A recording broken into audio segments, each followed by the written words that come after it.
one of my lecturers ended up giving me a website to build as a contract. That was also cool money. I liked that, but I didn't really think that I was going to continue in that line. So coming out of school, I decided to go into business development for me because it was more of the idea of solving problems, and I didn't think I would necessarily want to just sit down in front of a computer to do that. So after school, I got into agriculture, which I wouldn't go into that story to now. And I had a poultry business. It was more like an hobby stuff. And I was just doing it. And then it developed into a full-fledged business. But as time went on, the part of the livelihood thing started coming in an impact because the business became so big that it was just beyond what the business could do. It was more like, how can I integrate? How can that business impact environment? And that's when I started thinking about the problems and challenges that poultry farmers were facing. And I started to think around how can I build a scalable solution that could solve that. And that was when the whole idea about technology as an enabler, became very, very familiar. And I started to think I'd developed a business and a career in for over 6, 7 years in as an entrepreneur and as a career person in the development sector. And I wanted to do something. So that's how Pulus was born. I had a lot of talks with farmers after we discovered what the problems were, and we discovered what kind of solution we could actually create. We decided to, myself and my co-founder and CTO, to set up Pulus to solve that problem. And for me, you couldn't, because of the peculiarity of the sector, you can't do that without talking about livelihood improvement. And that's how we crafted our solution and our model to be around that. For the challenges part, I mean, it was really born out of the fact that I knew a lot of things. I've been an entrepreneur for like 7 years, and I knew the struggles. And the fact that I could also relate in the nucleated form some of how the struggles were in a smaller form, what those farmers were facing. And I knew that this is something I could actually devote the next 5, 10 years of my life to, and I wouldn't get tired of it. But the fact was that it would not be beyond me if technology was not an enabler. And that's why it was Policy set up as an tech company to leverage on technology and be able to solve these problems. And because these are dynamic things, I mean, food security, a lot of things are changing. You cannot do that without the effect of technology and working with data. So that's why, I mean, big respect to Chisom and Adefisaya for in the areas that they are collaborating in. Thank you. Thank you so, so much. I don't know about the audience, but I picked a lot. So feel free to drop the keywords you picked out. For me, it's problem solving and just seeing how you navigated from graphic design and also building applications and also knowing that in terms of problem solving, you don't necessarily have to be at the back of a computer all day coding to also solve a problem or to also be in the tech space.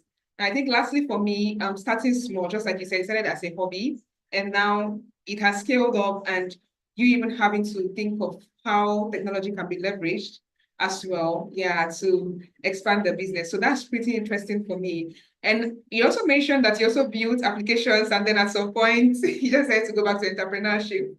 And so, in the spirit of talking about building, we have someone who is a builder in the house. And so I'll be going to Chisom because from my research, she has lots of experiences building. And so Chisom, I would love to know, you've worked in big tech.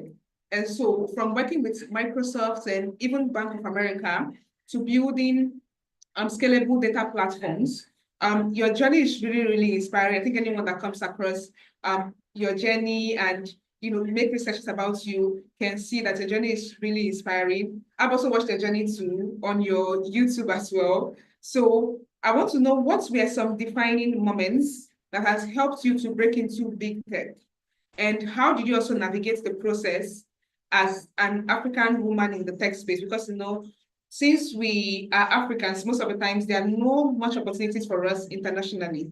So how were you able to navigate your way in the process as an African woman as well? Thank you. Okay, so to get it clear, the question. Ooh, I'm echoing. Okay, would you want me to come again? Um. Okay, I Okay. think you're good now. Yeah. Okay, to get Yes. it clear, is the question, how did I navigate my way into big tech? So I don't mix up the answers. All right, great. So let me repeat the question again. So what were some defining moments that helps you break into big tech? Mhm. And how did you also navigate the process whilst you're in big tech as an African woman? How do you navigate the process in the space? Thank you. Okay. So I will just start with how I was able to navigate my way into working for international tech firms. So first of all, I started learning how to code in Java, and I studied computer science, and literally everything I was doing in school was theoretical. If you went to Nigerian University, I went to UNN, you would most likely be writing your code from like the blackboard. So it wasn't so glamorous, right? But I mean, it did the job. And after learning Java, I really wanted to do something with the programming language I had learned. And I decided to go into web development. But I just realized that it wasn't really for me because I wasn't enjoying, the whole HTML, CSS thing. I wasn't really enjoying that. And so I found someone that built Android applications, and I asked him to teach me how to develop Android applications, and he taught me, and I did like tutorials and all of that. And so one day I just decided to build like my own app, and I didn't just stop there. I launched that app on Google Play Store. And so I saw myself as a creator, I saw myself as a developer, and that gave me a lot of confidence as a student because this was like my 200 level in school. And because of the university I went to, big tech opportunities weren't so popular. And you won't see them being popular as, you have in Covenant or Unilag.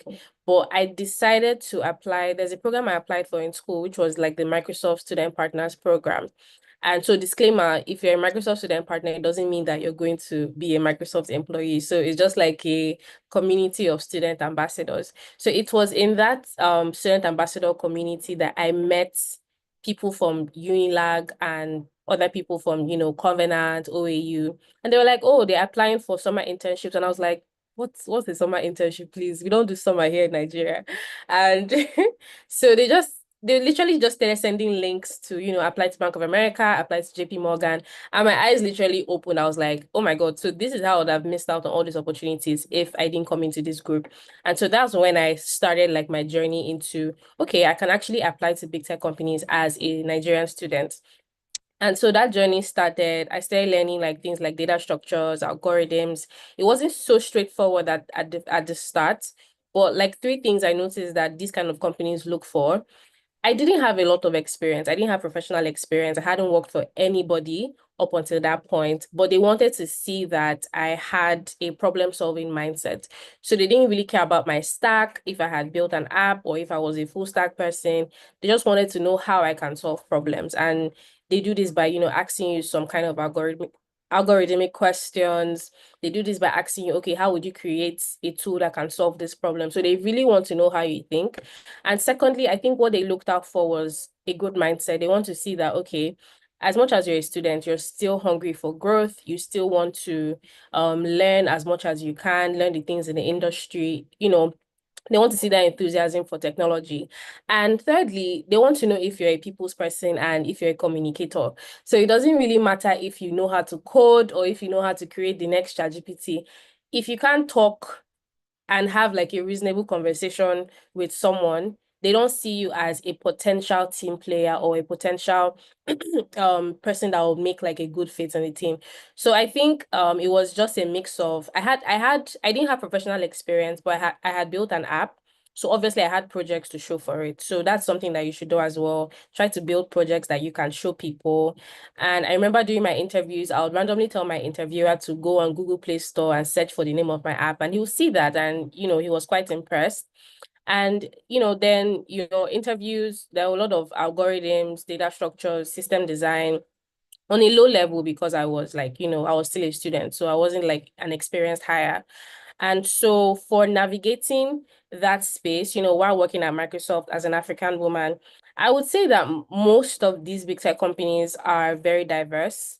I wasn't the only lady on my team, luckily for me. I think other people might say otherwise, but I wasn't the only lady on my team. I don't think I faced any form of, gender disparity or, okay, give this to her because it's easier. She's a lady. She won't be able to handle hard work.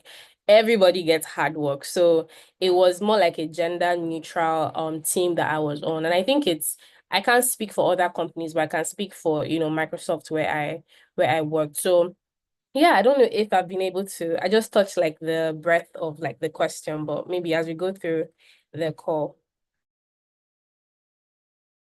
All right, great. Thank you so much.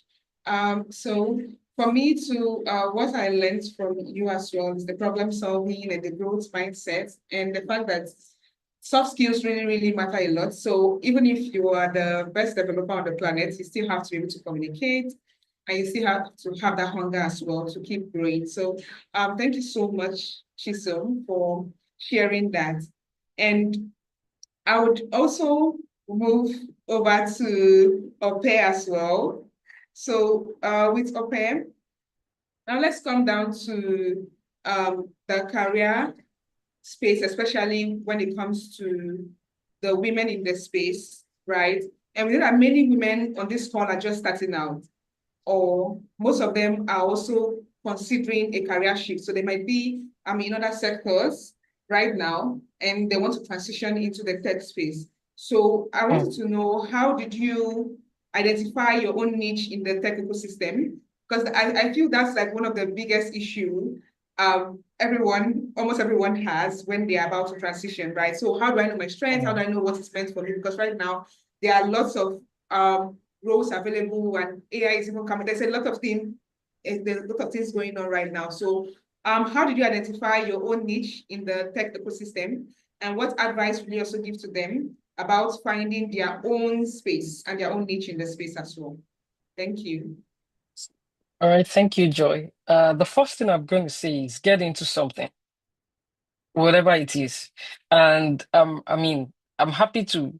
I've listened to Chisom, I've listened to Adefisayo, and you'd see that we all have different backgrounds. And I mean, even Adefisayo, look at the course she studied in school. And I think for me, I've seen a lot to know that the advice, first, number one advice I would give to anybody is it's not a function of what you study. It's not a function of, get into school. Gone are those days where people stay at home after writing jam for several years because they're looking for a particular course. These days, whatever course you're giving, get into it, start it. But to create, you still have time to create your passion. And the truth is, a lot of information are out there now than they were before in those days. There were a lot of things that were fragmented then. Either it was like information about tech being from a particular part of the country, particular schools that were mostly common. But now people can go on internet and find anything. So be curious. Number one, you have to be very curious about what, and eh, pay attention to what comes naturally to you. For me, I studied the course I studied. I chose to study that course because I thought that one day I would go to space, that I will work with people who go to space or something. But I think it was my 200 level one day, maybe it was mathematical methods in physics. I looked at the course, I looked at the board, I looked at my notes, and I said, you're not going to this space at all. So, but I started to see that I had a very, very, very knack for when it comes to just tell me an idea. And before you know, I've started, oh, you could do it like this, you could do it like this. It was very easy. It came naturally to me to come up with ideas, to try to make things work, try to prefer solutions to things. And it took time to really see that this was what came natural the most. And for me, that was like a natural thing. That was like a skill, or you could say a talent. But it also took time. It took years for me to really discover that this is the area that I could have been in a tech company, software company, maybe selling software or something to like that because I could sell things or I could talk about things. But it took years for me to walk through it. And all through those years, certain things were common. Number one, I paid attention to what I was naturally good at. I got into something, I tried my hands on web development, doing HTML, doing PHP and the likes. And all of this process is what really, I would say, refines you, what takes you closer to really determining what exactly you want to do. So that's the difference between someone who just sits on the sideline and say, I'm waiting to discover what my passion is, or I'm waiting to discover what I'm good at. I wouldn't even be surprised if 5 years down the line, Adefisaya is called upon on this webinar and she's saying, something, but it's something that led her to that. She's not just sitting at the sideline saying, oh, I studied a different course or the like. So it's one thing or the other. You have to get into something. And all of that process is a learning curve to really getting you to that point where you get to say, this is it. So do not shun the process. I mean, get into the space where you have the information, get into the space where you have the right network. She so mentioned the fact that she saw people, people were talking, they were saying they were applying. Imagine if she was just in a room saying, no, I don't mix with people easily. I don't mix with people easily. And, she wouldn't have gotten all that information. So the importance of the right network cannot be overemphasized.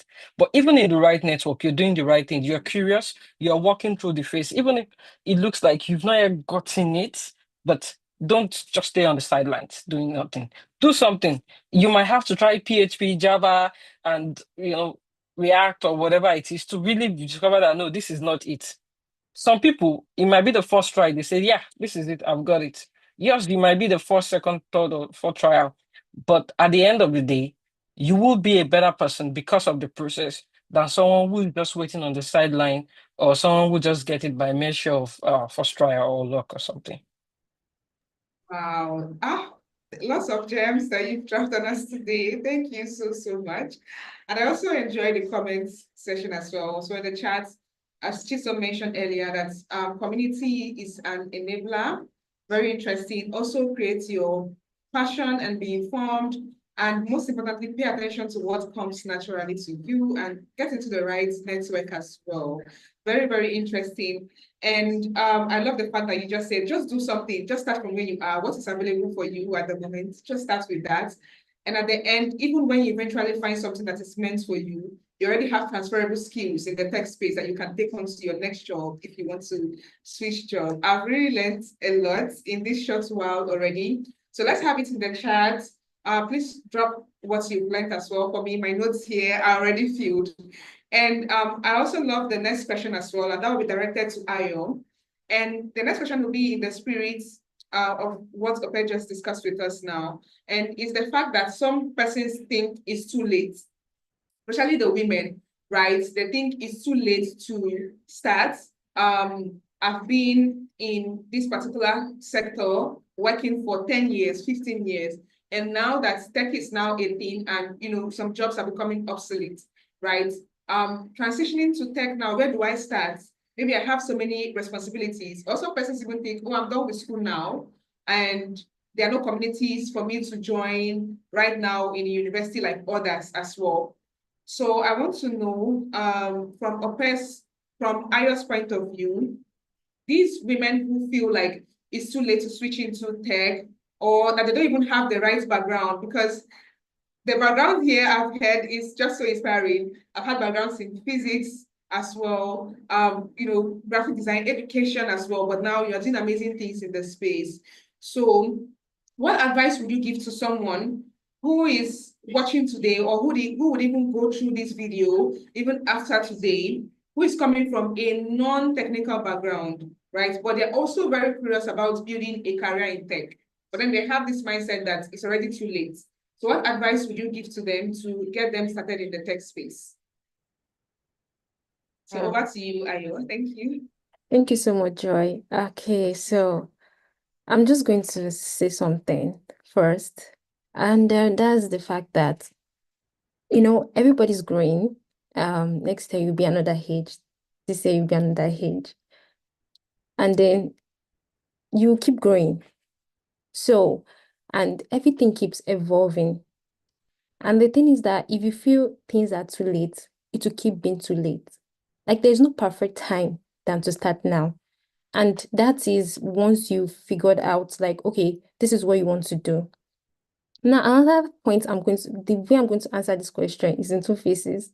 So when you are curious about tech and you want to come into tech, I will just mention something that the hardworking part when they were, in a group and they were not considering whether you're a female or a male. The truth is that once you even, if you get that tech job that you are always dreaming of, there is this thing in that tech job. And the way tech is going right now is very competitive, and it's just, the race of the best. So you just have to be on your toes and you have to be the best. So being curious is not enough to sustain whether you're going to be in tech or, stand in tech for a long time.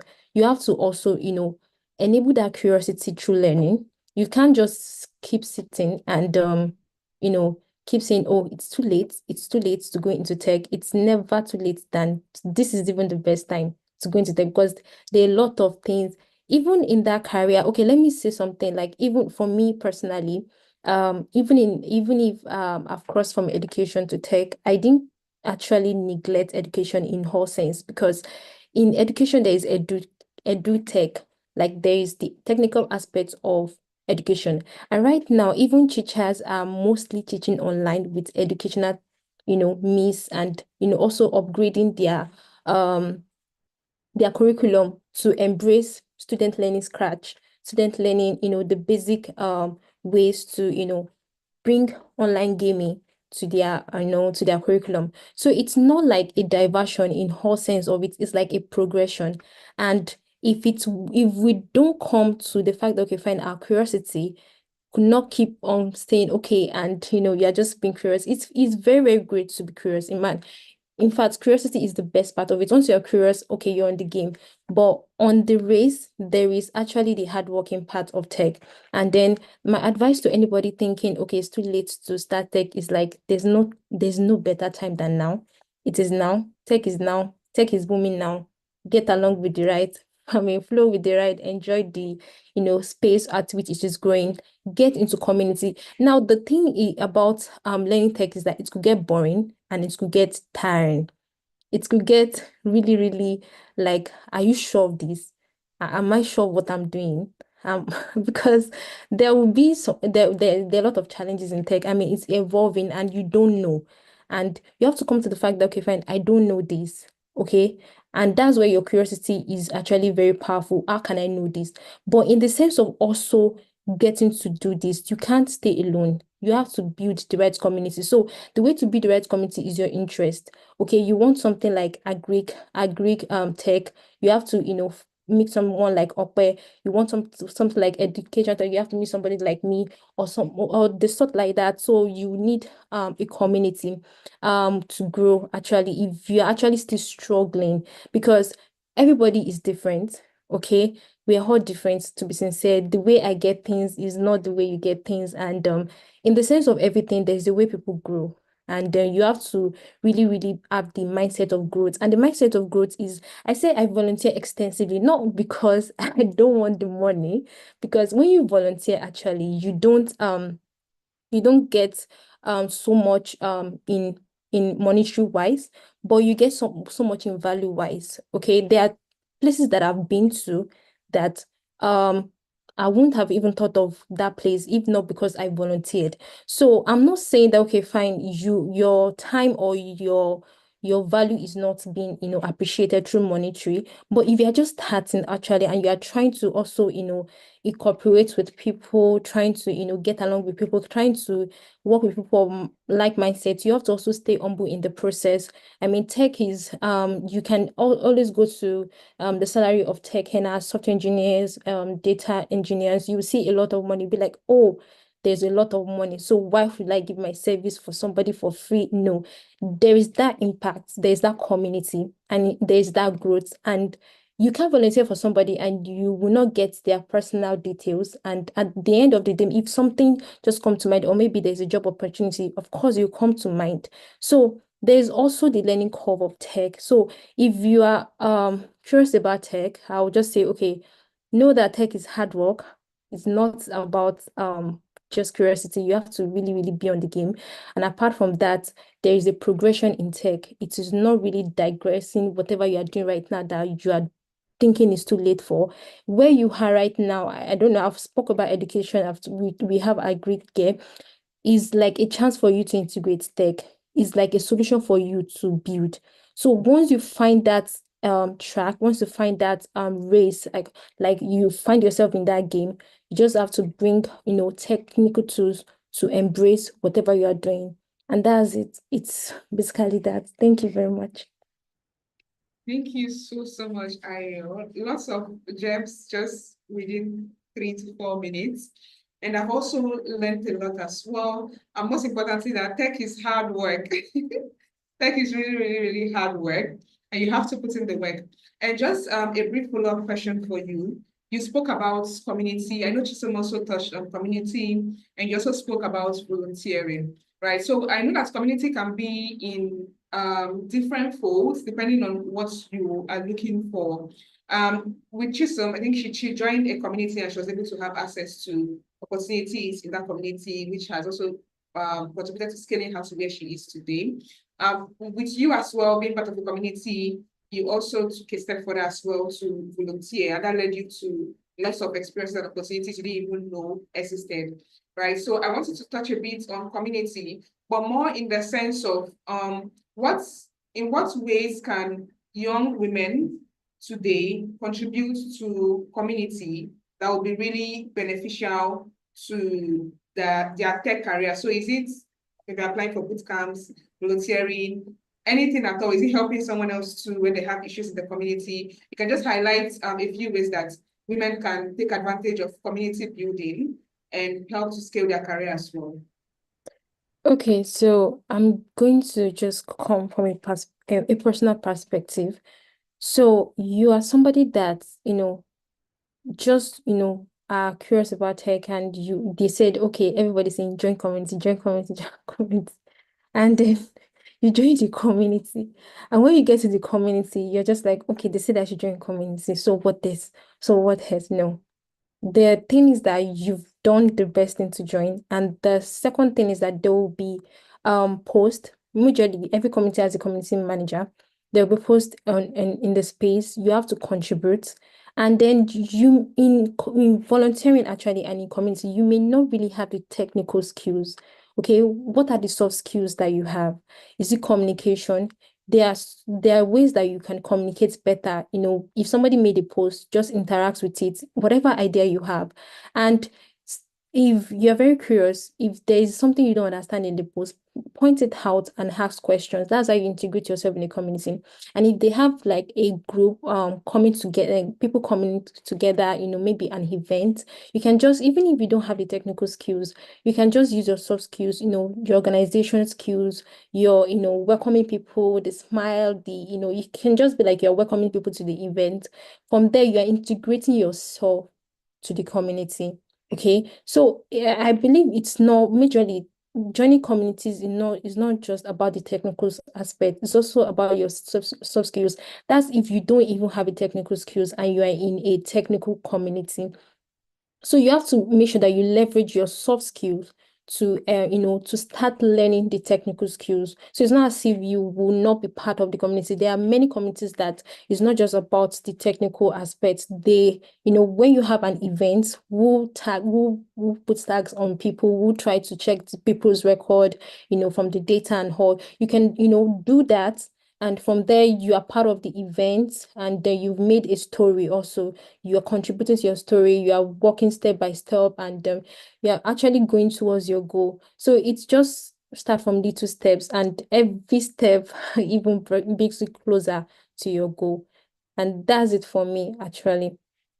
Thank you so much. So many things to pick from what you said. So even if you don't have technical skills, you can still volunteer, you can still ask questions, you can use your soft skills. You can volunteer for events, attending events, help to check in the registration booths. There are lots of things you can do. You can even go as far as reaching out to the community manager, just like you mentioned, to know what opportunities, what ways can you contribute to the space. And that shows your passion as well. For wanting to be in the tech space. And since we are also talking about, breaking into tech and giving advices as well based on our experiences on how young women today can break into the space. Coming to Chisom, you have a book called A Techie's Guide into Big Tech Companies, which you wrote, and that has become like a go-to resource to software engineers. So in the spirit of the discussions that we've been having in the past 15 minutes, what are the top 3 things you wish every woman hoping to break into the global tech ecosystem knew about sooner? Okay, top three. I think the first one would be you need to stop being like a local champion. You need to start learning how to compete on an international scale, how to build on an international scale. A lot of people celebrate a lot of good wins, but when you benchmark what you're celebrating or what you just built with what's happening, probably in the US, in Europe, you notice that you've actually not gone so far. So you need to expand your network, expand your mindset. But how do you do this? You need to constantly surround yourself with it's good to surround yourself with people, African communities, Nigerian communities, but try to get into communities that are global, communities that are international. Look at what people are building. Follow people on LinkedIn. If you check my LinkedIn now, I think if you scroll through my feed, you'll hardly see Africans. You might see Africans building global products, but you hardly see Africans because I constantly want to know what is happening on a global scale. I want to know what people are learning. And AI is here now, and so many things are going to change, right? You might think that you're keeping up with the whole AI buzz, but so many people, if you follow Y Combinator, you see that a lot of people are building amazing startups. And don't just say, oh, they have a working country, they have a better system. I don't think that's like I don't think that's enough. I don't think that's an excuse, right? So you have to do everything you can for your career to thrive. Even if you're a Nigerian, there are so many things that we're lacking. We're lacking basic electricity. People can't afford data. But if you can get yourself into that space, you might just find yourself in that environment and just help your brain work. Another thing is you should start being very bullish on opportunities that you see. If you're currently working at a job as a woman and you've seen that job is not giving you enough, or that job is not making you, more innovative, you see yourself doing the same thing over and over and over again. So it's time to actually, check do like a self-study or a self-audit to understand what you need to learn. And, you can just apply somewhere else. I see a job as if you notice that you're doing something over and over again for like 1 year, you've not gotten a promotion, you've not learned new technologies, just see that as a situation where you're stagnant and you just need to move on from that. Then another thing would be build as much as you can, right? With everything going around with AI, companies want to see what you have built. So you cannot just go for an interview and say, oh, I know this, I know that, I know this other one, but they are not seeing anything on your portfolio, or you don't even have a portfolio. So try and get your hands dirty as much as you can. If you're following a YouTube channel and they're building like a language learning model, try to do that as well. And if you're done with that YouTube channel or you're done with that tutorial, try to build something of your own or self-engineer something or break something and fix it. So get your hands dirty, stop being a local champion. And if you notice that you're getting stagnant in like your current job or your current career, you can either move to another company or transition into another field that will give you that growth that you require. Wow, very, very interesting. I've also picked a lot from what you said about growth, about getting your hands dirty, like building as much as you can, and also leveraging YouTube as well as a good resource for that. So that's really, really interesting. So as a follow-up question, you've worked in high impact areas in the course of your career. So impact areas like big data, like AI and cloud technologies, right? So for someone who is new to tech, these areas can feel intimidating, right? Because 4 years ago we knew, okay, web development, just learn how to code, build an app. But now it's getting more than that. For me, the first time I heard Kubernetes, that word was so much. I was like, what is this, right? And then you start talking about large language model. It's just a lot for someone to, wrap their head around, especially when the person is coming in new. Myself, I had experience, but I was still shocked.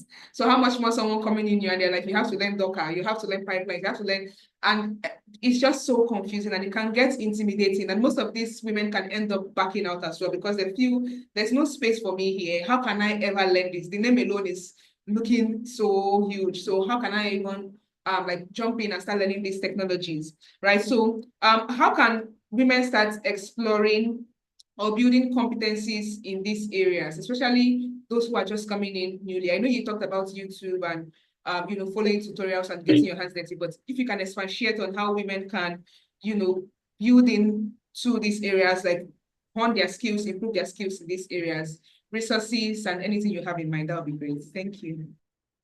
Yeah, so I think the first thing you do would be to be patient with yourself, because the way the industry is right now, everything is going like this. Like you're sleeping one morning and you're checking OpenAI, you're seeing that this one has been launched, this one is depreciated, this one.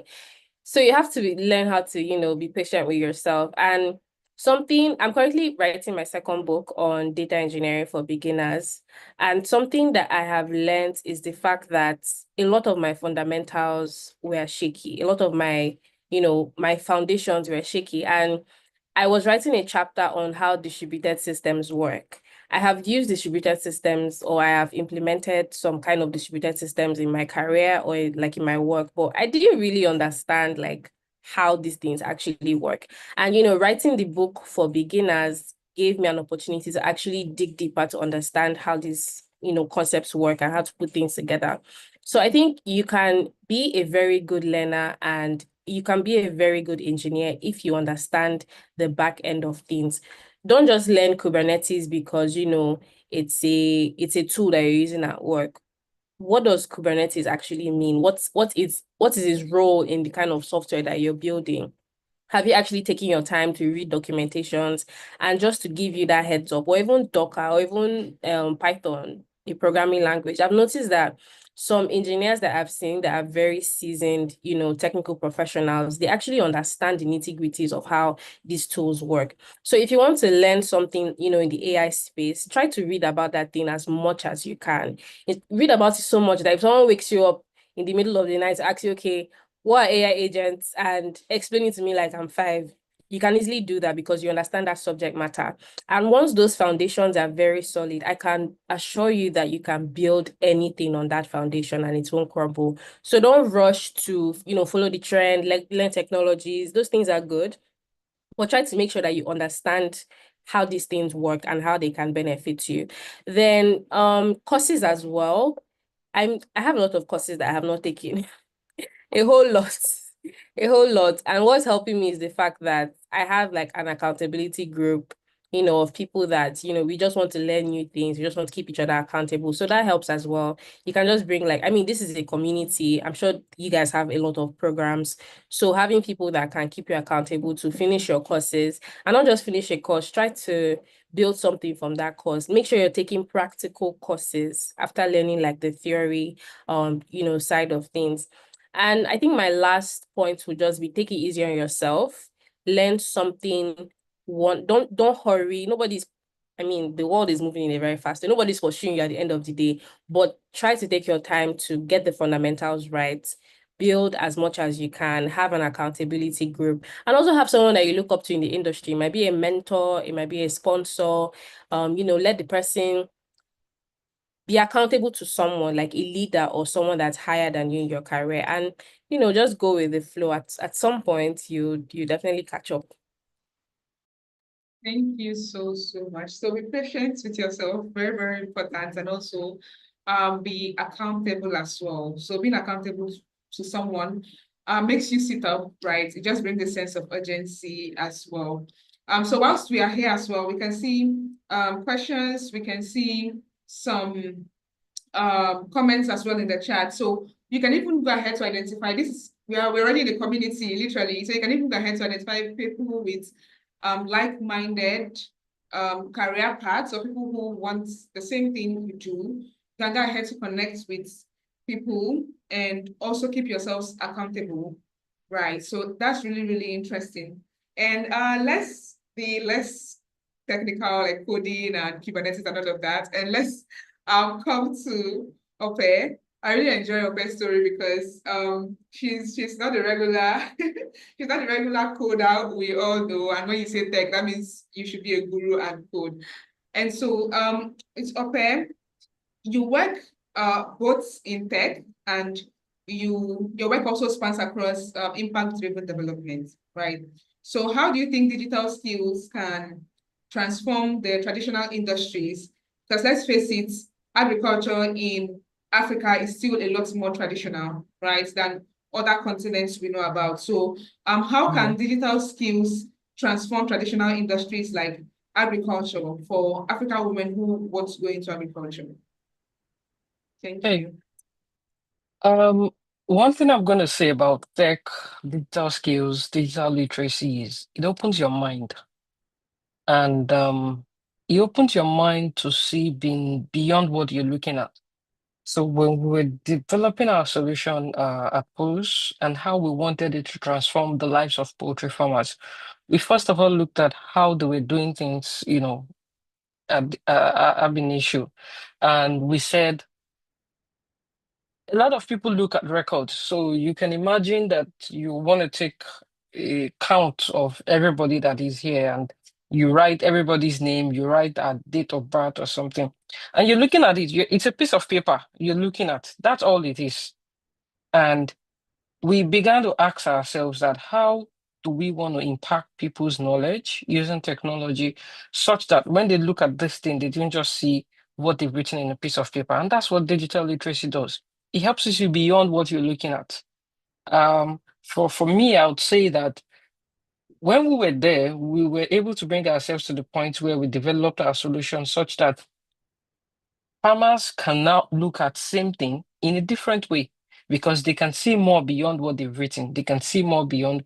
You're looking at the same time that, and we found people who have been doing poultry for 25 years, people who have been doing for 5 years, people who have been doing for 1 year. But then now, because of the right knowledge and because they are now acquired the right skills, they're looking at the same record they enter, but they can mine out different results. I mean, they can get different interpretation. Digital literacy is key for anybody. I mean, irrespective of either it's edutech, it's agritech, it's whatever it is. It's just a stepping stone to be able to see things clearer. It gives you a better eye view of everything that you want to do. So I'd say that it's an important thing. I see somebody in the comment section said something about they're in their final year, they are doing. The truth is, I would always be an advocate of tech, irrespective of my position, either behind the laptop or, in front of the pitch deck or whatever it is. Because what it does is it takes you from one point of wherever you are, whatever expertise you've acclaimed or in that stuff, to a higher point where you can talk better about that thing. You have better clarity. And there's something that comes with better clarity. These days you go to ChatGPT and you give it a prompt to do something for you, and you write, and you read what it's showing you, and you're like, it's like a level of clarity that comes to you because you've been able to leverage on it too. And I would say that that's the same thing that digital literacy does to people. So I would always be an advocate of those who would sit down and design tools, those who would enable it, be it a Chisom working in Microsoft or Fisayo working, building an edtech solution or training people or empowering people in a community or something, or even a Polus or using a Polus to develop solutions for farmers because it will take them from the point where they are to the other. And the way we have been able to tailor it in agriculture is such that it removes the veil of their eyes. You can't you can't stop people from going to the farm with cutlass and when there is a tractor, because not everybody can, but you can actually help people to use the same phone, the same data that they would use to WhatsApp, that they would use to Facebook, to get better information, to get better access to things, to see things clearly. And by only doing that, will they be able to make informed decision? That's the end goal, informed decision.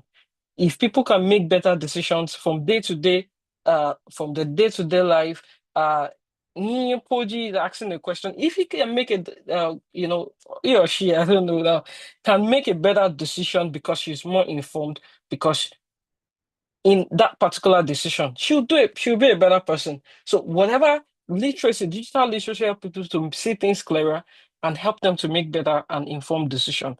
And for me, that's like, that trumps anything. It trumps anything, and it makes the end justify the means. Thank you so, so much. Making informed decision. That's really, really interesting. And just a follow-up question as well. And whilst you're at that, please keep dropping your gems as well in the chat box, right? And keep asking your questions as well in the chat box, as we'll be getting to them very soon.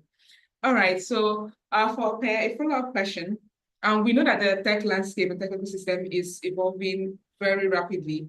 And even for those who are not sitting behind their computers and coding all day, right? Even for those who are involved in tech, be it edtech, agri-tech, or other sectors that do not really require them to write codes 50% of the time. Yeah. It's still different. The changes still affect everyone at the end of the day, right? The advancement still affects everyone at the end of the day. So with my research as well, I also got to know that you are also a Mulago Fellow. So yeah, so applause for that. And being a leader in the supply chain ecosystem as well, how do you stay ahead, right? Because even if you're not actively writing codes, right, and being a software engineer, but then how do you stay ahead in the fast-changing tech world? So you can recommend what tools you use, the kind of mindset you even have, or what kind of networks you keep or you have that has been really instrumental to your growth so far. Thank you. Okay. Again, the right network. So the fact that at this point where I am, the fact that I can't even sit down to code is, I wouldn't say is a disadvantage, but because, I get to that point where I think about a lot of things and I'm like, why can't we do this? And maybe our tech guys will be able to say better of how I come to say, why can't we do this? It's easy to think that sometimes it might just be, I've gotten to the point where I now understand that a line of code, with an error can cause a lot of things havoc. And just because one code is wrongly put or something, it can take hours to fix. Now, it takes understanding, it takes knowledge to be able to know that. So that when your tech guys are saying, oh, it's taking us time to fix, you'll be wondering, are you not just one code? Just write one A or something around it. So for me, I've gotten to that point where even though I'm not right inside of it, I have to stay ahead of it. I have to stay ahead of it because I I have created a vision where a lot of people have bought in. When I mean a lot of people have bought in, a lot of stakeholders, a lot of partners, even the people that work for us at Pulus have bought into it. And then you have to stay ahead to be able to say, this is where we are going, because you are crafting the vision, you're crafting the journey, and they are coming ahead with you. So it's a lot of work to be able to stay at that place where you have the information, the right information at the right time. And of course, you can, even as a leader, you can't always know everything, but you have to always know what you should know per time. You have to know what you should know per time. And for me, I do that by leveraging on the right network, having access to the right resources, the right news, and talking to the right people. So Chisom mentioned something about what she does with her LinkedIn, and it's the right tool. I know what I do with Facebook. I know what I do with Twitter. I know what I do with Instagram. I know what I do with LinkedIn. So, but for many of us, we're just on every social media. How can you make all of these things work for you? I made a decision in January of 2023 to unfollow. I just looked at my Twitter feed and I said, no, this has to stop. And I did a lot of unfollowing, and then I did a lot of following for the right people because I told myself, this is what I want to take in, this is what I want to receive. And I decided to, I took that step and followed things I didn't want and believed I didn't need, and decided to start following things I needed. And because of that, I was able to access the right information. I was able to hear things. I started following a lot of founders, a lot of people building tech solutions, and I was seeing things, hearing things, and I would see things, I would hear things, I would go do my own research. And it's one thing for you to know. Have you ever met someone where, or they were trying to communicate something to you, and you're like, I know it's there, but they're not saying it well. what people like that need is to be in the right places, hear the right things, to be able to craft their story. And for someone building an impact, an impact-driven venture, I have learned that a lot of times it's more about how you tell your story. I'm a Mulago fellow today because I was able to tell the right story. I was able to, we could be doing a lot, millions of things, impacting millions of lives, and I can't communicate that message across. How are the people at Mulago going to understand that, okay, this is what we're doing? So it takes a lot of deliberate, actions on your part to be able to communicate the right things to the right people. So you can have the right people in your network, but you can't communicate rightly to them. You are also disadvantaged. And for me, as a leader, as someone building a model that is supposed to impact a lot of people, that's what I constantly need to get at. That's what I constantly tell myself I need to get better at, to tell the right stories in the right way. And of course, learn the right things. Because when we look at where we are today and where we were a year ago, I mean, we've made tremendous progress. And that's because I've been able to get discipline to tell myself, this is what I need, this is what I don't need, and stay the course. Thank you. Thank you so much. Wow. So many insights that I've picked, right? Communication most especially. So you don't have to say, oh, my job is just to stay behind the laptop and code and all of. You still need to be able to communicate the work you do so that even when your work gets to a broader audience, a broader scale, you are still able to, tell your story and also communicate what you do. Very, very important. So thank you so much for that. And I'll come to Ayo in the spirit of starting something. And just like Ope said too, just that, like, start something and you start figuring out at the end of the day, right? So in that same spirit, Ayo, with what I can see with her journey and her history so far in the space, I can see that she has done lots of exploration, right? So exploring full stack development, exploring blockchain and Web3. So I know that Web3 is a new space. It's fairly new, at least. So lots of women have lots of questions as to what is the space all about, what skills they need in the space, how can they get into the space as well, what's the job role looks like in general, right? So if you can simplify what Web3 means and also share why it's an exciting space for women, especially in today's age, right? Why it is important and why it's exciting for women to jump into that space, especially those who are still rethinking, okay, what space is for me? What can I do in the tech space? So if you could share on that, that would be really, really insightful. So over to you, Ayo. Thank you so much, Joy. Okay, so regarding the Web3 ecosystem, this is just how you can understand it. If you're just curious about, okay, I've been hearing blockchain everywhere. What's Web3? What are they doing again? Okay, so we're just talking about how technology is growing and how the landscape is evolving. So Web2 is what we are all used to. If you go to any search engine right now, whether you're Chrome and you go to any website, that website, when you log in, you save your data already when you register. Okay, so when you log in, it's able to identify you as somebody that has interacted with the site, and it's maybe going to route you to a dashboard and say, hi, welcome, Joy, I welcome Hayo. Web3 on the most part is not different from it. It's just a leverage.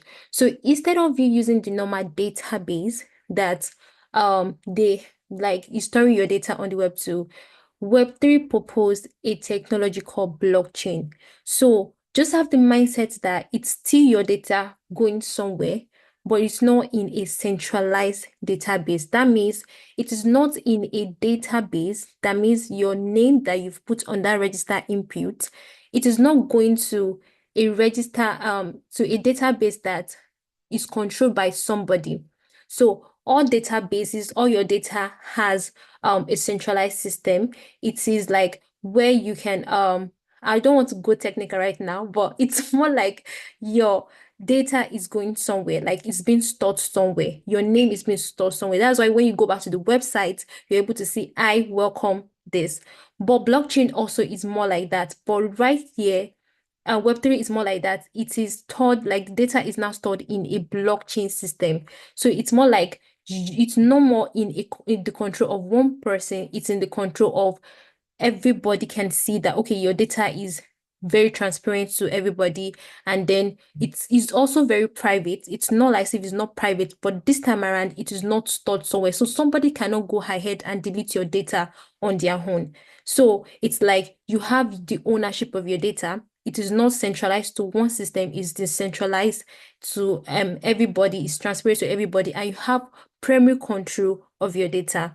So basically, that is Web3. Another example that I like to explain is, Twitter formerly was Twitter. Okay, Twitter is Web2.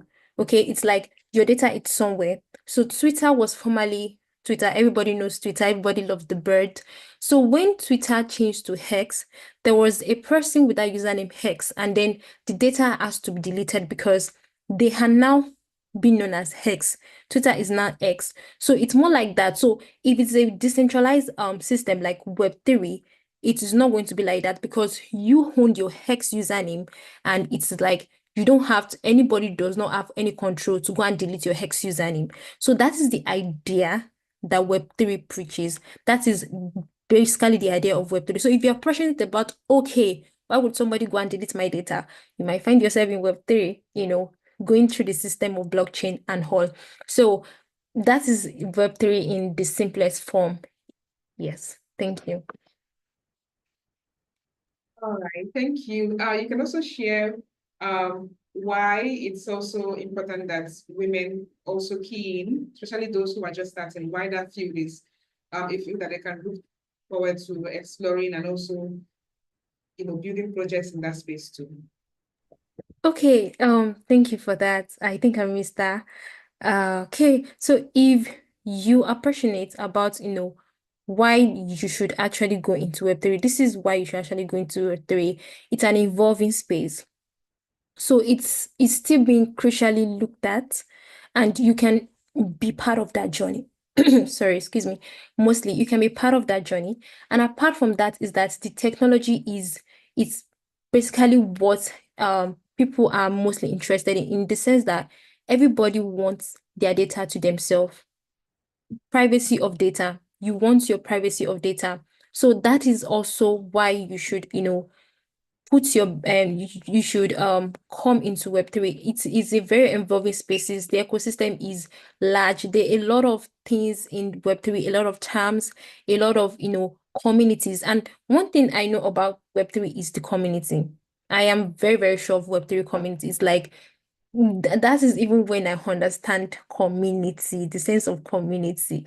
So if you're somebody passionate about, okay, what is this ecosystem? It's a very evolving ecosystem. So it's something that you can participate and join. And then if you're very, very interested in privacy, one thing about transparency, and it is not basically, one thing I want to put out there is that one thing I believe in is that Web3 is not scrapping Web2. I think that has been a lot of interchange about that.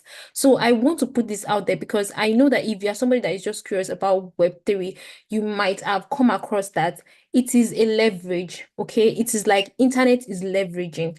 So we have Web2 first, we have Web1. If you are born in the 90, I mean, if you're a okay, maybe Gen Z that are still, they know Web1. Okay, I think I know Web1 too, because I'm Gen Z actually, So if you know Web1 is like, okay, you just have the HTML code, the CSS code, they are like hard static. You don't interact. There's no, okay, dynamic interaction in the sense that, okay, fine, I want to just put my name. How did my name just come there? No, everything is just there for you to read. You're just there to read a book. Okay, it's a website, but you're just there to read the book. And Web2 is like you are there to interact with the book. You are there to, put in your changes to the book. Why Web3 is like you are storing you are having the data in a very transparent way. Everybody can see the book. Everybody has access to the book. And then it is very private to you. Whatever you put in there, it is your book, your data. You have ownership of that. So it's basically it's a leverage. So if you're curious more about, okay, what is this leverage? Why is it private to me? Why do I have ownership of my data? Why is that nobody can control my data? Then you might be tilting towards Web3. You might want to, find a community in Web3 and join. It's very, very open, and there are diverse aspects of Web3. And yeah, thank you. Thank you so much, Ayo. So just before we jump into the questions in the chat, we spoke about community. I know we spoke about community, like for every answers we've given so far, all my panelists here have touched on community in diverse ways based on their experiences.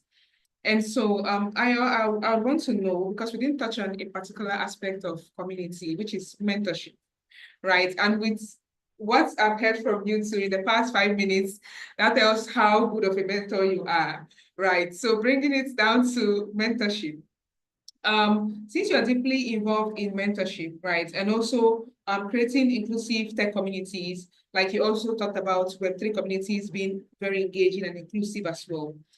I would like you to share how mentorship has contributed to your own growth, and why do you think community is very important to the tech space? Thank you. Okay, so what we are having right now is mentorship, right? Just just to put it out there. It's free Like, mentorship. yeah, it's free mentorship, and it's shaping somebody's ideology, it's shaping somebody thinking, is actually improving somebody's mindset. So the idea is mindset, basically, for me. It's like if I don't have the right mindset, I can't be here, to be sincere. It's just like a drive to know what to do. Okay. So mentorship helps you largely. Mentorship helps you to just, it makes your it makes your career or your path faster. It's like the same mistake, you can learn from other people's mistake, and then you can also, find your space in whatever you are doing. So how has mentorship helped me? I remember when I was starting off, I was like very curious. And to be sincere, as much as I'm very curious, I could get very overwhelmed. So that this is just to put it out there. Maybe you're just like, okay, I'm curious also, but curiosity brings overwhelming situation that okay, there are just many things to learn. Technology is out there, everything. There is AI always. There's AI coming, and everybody's just like, okay, what's the next thing in AI on hold? Curiosity is very, very powerful, and also is the fact that you can get overwhelmed. So for me, when I was also starting off, it was like that. I got overwhelmed at the point. I was like, okay, there's this to learn, there's that to learn. So when I spoke to people that were ahead of me, like my teachers, people that were training me that time, they sat me down and they gave me like, okay, if you are going to build something like this, like I was always passionate about education. That was what led me into tech. So if you're going to build something like this, you have to, engineer your course towards learning, at least start from the basics. We talked about the fundamentals. So they opened my eyes to not just, something like you want to learn React, you want to learn React.js. You can learn React. You can learn React without JavaScript, knowing JavaScript very well. But there will be a point when you start writing the React that you go back to JavaScript. So why not just take the time and learn the JavaScript very, very well before you jump into React? So mentorship will provide that part. That was how mentorship helped me. That was how mentorship equipped me. So when I spoke to my teachers, when I spoke to people, during my career path, I had to, work as a junior developer. So that was even like the best moments in my life for me, because everybody was like, okay, let us help her. She's the junior developer. Let us, create time for her, because everybody's busy. Even your mentors are very busy. So mentorship is very crucial. And then if you have a mentor that you also, like you said, somebody to look up to, even if they are not there's something we called not direct mentorship. Like you don't communicate with the person, but you follow somebody. You like somebody, you like what they've achieved. You have dreamed of achieving something like that. You follow them on LinkedIn, you follow them on Twitter or their their space, and you read their posts. You constantly interact with their posts if they are very, very keen on the person. So mentorship does not have to be like, okay, let me go and get the mentor. Let me start messaging people on LinkedIn. Oh, can you be my mentor? I really like what you're doing. No, you just connect with them, even follow them, and then start reading their posts, start message in their post, comment, interact, show that you are passionate about what they do, and from there they can notice you, and from there the interaction can become so keen. But what I'm just saying is that mentorship will make your career path very faster, and then clarity, questions in your mind, clarity, and with clarity also comes speed. So for mentorship, mentorship is actually very crucial. So I've talked about direct mentorship and indirect mentorship, and both of them are really, really crucial in this tech landscape and journey. Thank you. Thank you so, so much. So we've learned a lot as well concerning mentorship, and even the fact that you can also get mentorship from someone even without meeting them in person. You can follow up what they are doing, learn from what they share as well. So literally there's no excuse. If you can't reach the person physically, you can still learn from them. You can still be a mentee to someone you haven't met, but you have that mentorship relationship with them, even virtually, right, online. So we've learned how mentorship can deeply affect our career. You learn from the mistake of someone who's already up there so that you don't end up making that same mistake, and that can save you a whole lot of years, right, in your journey. So thank you so, so much, Ayo, for sharing. We'll dive right into the questions in the chat. So please feel free to drop your questions in the chat. Would go with the next 10 minutes to briefly address the questions in the chat before we take our final words from our panelists. Okay. Thank you so much for sharing, Laura. We're also glad that you are here today. I'll just take it from the top. So, Yipoji, I hope I'm pronouncing the name correctly. She said, so I'm at a crossroad. I'm in my final year.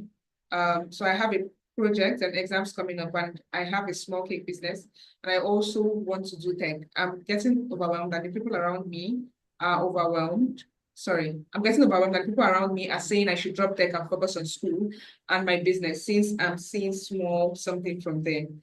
I feel if I let these tech opportunities pass me by, I may lose out. Please, what can I do? Yes, so any of the speakers can take this, but I can already see Ope from here. I can already see Ope from here. So Ope, if you don't mind taking up this question for us, thank you. I would say take a breath. Finish your exams. What would you have done if you were in your second year or you were in your first year? I mean, but you're in your final year, so you're almost done. You don't have to. The fact that you're choosing to focus on your exams now doesn't mean you're dropping tech. You're just prioritizing. And so my advice to you would be to prioritize your exams now. I mean, it's your final exams. You've come this far. Prioritize your exams now and finish the exams. Finish strong, Afterwards, you have your business and tech to juggle through, and by then you'll find balance. Often at times, it's not that we are so encumbered with a lot of things, it's just that we're trying to do everything at once. And we don't have the luxury to do everything at once. We don't have the luxury to always do all the things we want to do together. But the moment we're able to actually prioritize them, you see that it's not that deep. Let me use the slang. It's not that deep. So I'd say prioritize your exams now because this is a journey of maybe 4 or 5 years that you've been on. Finish the exams, and then you can focus on tech and your business. And at that point, you might even now have the time to begin to see things, how you can maybe, like me, develop a solution that can help people in your business, in your line of business to do something using the tech that you're studying. So just do that and you'll discover that it's not like, the world is choking you or you have so many things. It's just that you want to do everything at once. Thank you so much for sharing. Does any of our speaker want to add something to that briefly in like 30 seconds? So I move on to the next question. And whilst we are at that as well, I see questions about community, people asking about community, especially in the Web3 space. So if you do know communities, please drop them in the chat as well, even before we get to that question. So I think I'll dive right into the next question from Adela Khan. And asking, I'm a medical student passionate about taking the healthcare system to the next level. In which ways do you think tech can be useful, can be helpful, and bring advancements in the healthcare sector? How can I dive into tech, and which aspects of tech do you think I can dive in? Interesting. So would any of our speakers want to take on this question? Yeah, I think I can take that. All right, let's go. Thank you. So I feel like if you're in healthcare, I have a lot of people that are building things around ML. So if you're interested in that, I could share like a link. That's if I can remember where it is. But this lady has a course on machine learning and predictive modeling for people in healthcare, how you can combine machine learning with like cancer, predicting patients, prescriptions and all of that. So if that's what you're interested in, then you could just go to LinkedIn Learning and just type, I think ML for healthcare or something like that. Then you can also pursue product management. There are a lot of, health tech applications. I'm not sure if Nigeria has a lot, but I think, yeah, there exists some healthcare applications and also abroad as well. People that are building health tech solutions. So you can look at how you can get into that healthcare industry as a product manager. So you're basically going to manage like the life cycle of those kind of products, and your healthcare experience, actually helping that. So I think you should just focus on people building technologies or products around healthcare and see how you can go into that space. So follow a lot of people on LinkedIn, so you always get recommendations of people doing, those kind of things in that space. And I feel like there are a lot of, options that you can go for. All right, thank you so much. I think that would be really useful. And for most of us here who might have specific questions for each of the panelists, and due to time, you might not be able to get answers to the questions, you can feel free to connect with them on LinkedIn and their social media platforms, right? So you can get to ask these questions to them, right? And then Onyinye and Josephine asking about Web3 communities that we can recommend. Thank you, Onyinye, for your compliment. So I think most of them I already wanted to talk about was Ayo has already recommended it, so the She Fighters, Web3 ladies. There are a lot of them actually. If you go on Twitter, on X, and you just use the hashtag Web3, you would see lots of communities. You can even prompt ChatGPT to, give you a list of Web3 communities in Africa, for example, in Nigeria that you can join, even worldwide as well, because the mindset is to go global, right? So that would really help. But Shifa is really great. I also know Web3 ladies, so you can check those out as well. Gertrude is asking, after completing the 22nd of March assessment, I was asked to prepare for a virtual interview. Is there tips on what I can do to prepare so I won't fail and can join this great family? So I don't know if anyone would want to give her tips on that. Any of the speakers can give her tips on virtual interviews. And if the team as well can also give tips on virtual interviews. So we'll take the last question again. We'll move forward.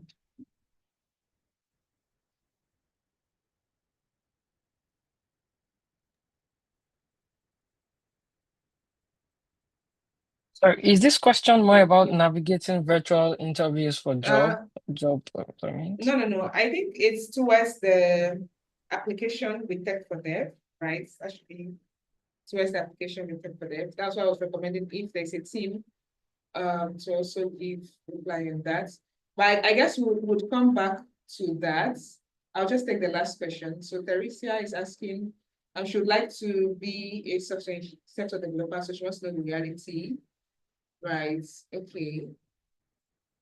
Okay, let me just read it. I would like to ask about realities of being a software developer. I have a few friends in the industry that speak of the prevalence of working overtime due to the nature and unpredictability of the industry.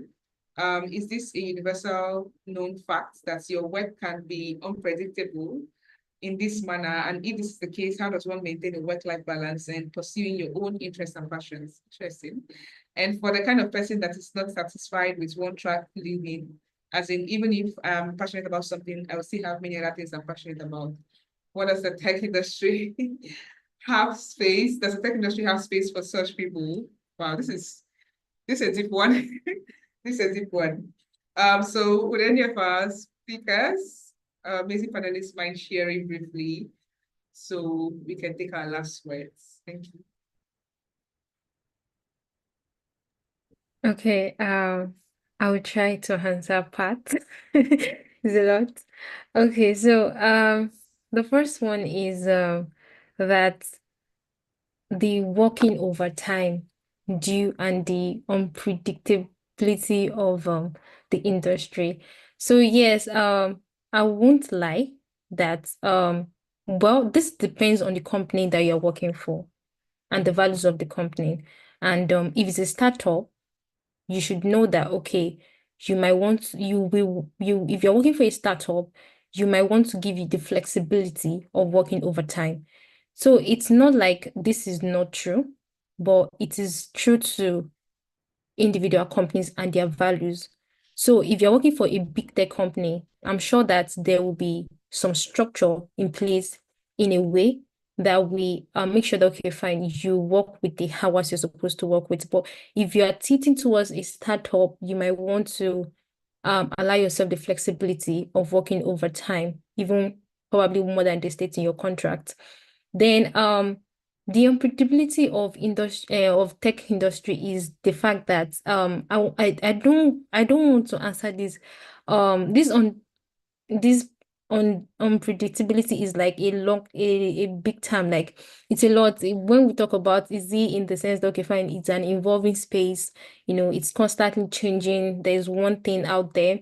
So that's one thing that you have to know. Tech is evolving and there's a lot of evolving skills, but you have to really stay in mastery also of what you know, because it is not like what you already know is not useful. It's just a big step to another stage. So you have to also hold what you know very well and know it much as what you are speaking about it than just jumping everywhere, because it's an evolving space and then you also have to learn mastery in the evolving space. But that does not mean that you should not open your ear to the new things that are happening, because there are new things happening. Okay, so that's the way I will answer that on predictability, because I think it's a lot on that in the manner. Okay, and also I think is a question has to do with work-life balance and pursuing your interests.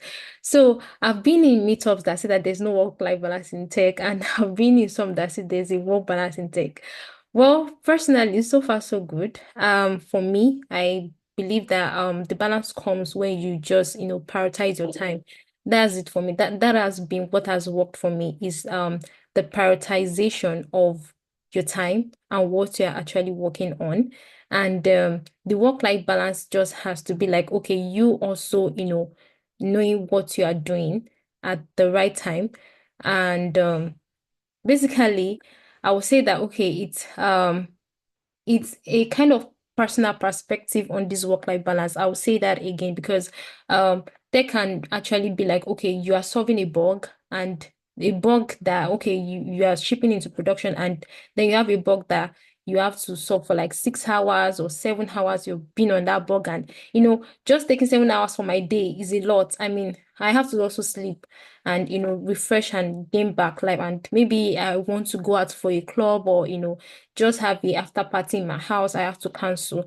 So it could come like that in such days, to be sincere, because we are all evolving, and sometimes we have to stay to work on something. But in the essence of everything is still on prioritization. That's what I would say. And also knowing that, okay, fine, as much as there's prioritization, there will be days whereby you have to really do the work. So personally, that's it for me though. And okay, I think I've tried to answer I don't know if anybody wants to answer Yeah, that. thank you. Thank you so much. I think that's nice so far. So sorry, I just came across the Q&A, right? So just before Chisom drops off, there's a question in the Q&A about building personal brand online. So Chisom, do you mind sharing a bit into that as well? So basically, you can just share how software engineers, or as we as women, as we are learning as well, how we can also build an online presence as well. And then you can give us your last words, more like an encouragement to the ladies here, and also appreciating them for this opportunity. Thank you. Okay, so a few personal branding tips would be good at what you do first before you think of, showing up. I know people have a lot of misconceptions on, oh, should I build first before showing up, or should I show up while building and all of that. So you don't want to build a personal brand that is on a very weak foundation. You don't want to be media facing, and when we check back at what you're doing at your company, you're not meeting very basic targets, and you're just showing up. So you're doing one thing, you're helping other people, but in a real sense, you're actually deceiving yourself that you know what you're doing. So prioritize your technical skills first. If you're a software engineer, always prioritize your technical skills. If you're building something, get to a particular stage in like the project before you start showing up. Because from my experience, showing up takes a lot of work. It takes a lot of dedication to constantly show up on Twitter, constantly show up on LinkedIn, on YouTube, depending on the platform that you're in. It takes a lot of work and a lot of dedication, and you don't want that to distract you from actually learning what is your craft. So be good at your craft. If you're building a project and you want to share about it with your community, you can talk about it at the beginning, go back to building, in between, just share your lessons, write an article, network with other people, but still continue building what you're doing. And at the end of the day, you can even share like the finished project and all of that. Another thing that helped me was networking with the right people and putting my best foot forward. And you also want to understand the kind of value that you're bringing. Why are people following you? Are they following you because you're in a particular tech stack? Are they following you because you're always saying, the right things? Or are you just farming for engagement or followers? That would hurt you in the long run, because at the end of the day, your brand will not have substance if people are just following you, for maybe your family engagement, or you're just putting out what people would like to hear and see. So make sure that people are following you for the right reasons. Make sure that you're helping people. Make sure that you're delivering value at every point in time. Make sure that people can attribute their success story to you if you're actually serious about building a personal brand, in technology. Then look for ways that you can help people, either like host a class, write an article, talk about it. But at the end of the day, never make your personal brand be a foot forward than actually building your technical skills or showing up, at work. So by the end of the day, your personal brand is a journey. It's not something that you can build in one day. I started building my personal brand in school when I launched my first app, and that was like my introduction into like the tech ecosystem and community. People knew me as an Android developer then, but now people know me as something else because they've been able to trace that journey from like 2017 up until this point. So you see that the trajectory is quite solid. So you also want people to follow you on that journey and learn something from it.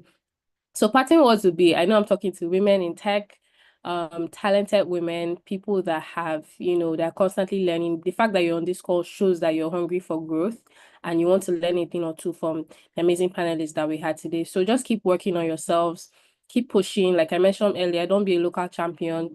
Try to spread your tentacles a bit. Try to build more international projects. Go for hackathons. Connect with people abroad, try to look for remote jobs that give you more exposure and experience. And at the end of the day, we would all be here to, celebrate you, the next women CEOs, women CTOs, and all of that. So yeah, that'll be my last word for the call. Thank you so much, Chisom. It was also nice having you here with us today.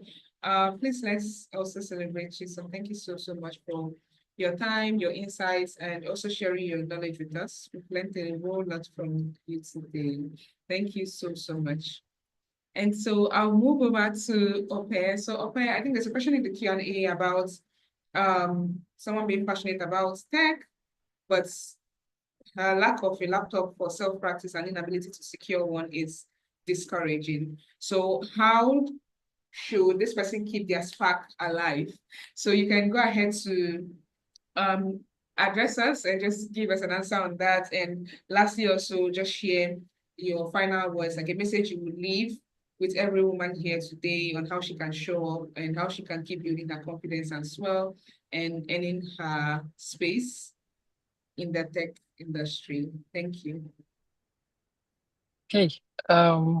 Yes, it can be demotivation when you are trying to do something and lack of resources.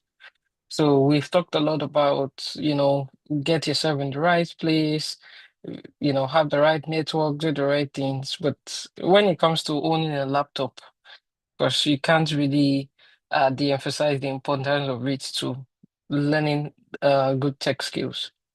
What I would say to this particular person is it's a peculiar situation. The truth is you really do need a laptop to earn your skills, but I'd say you can also leverage on a community.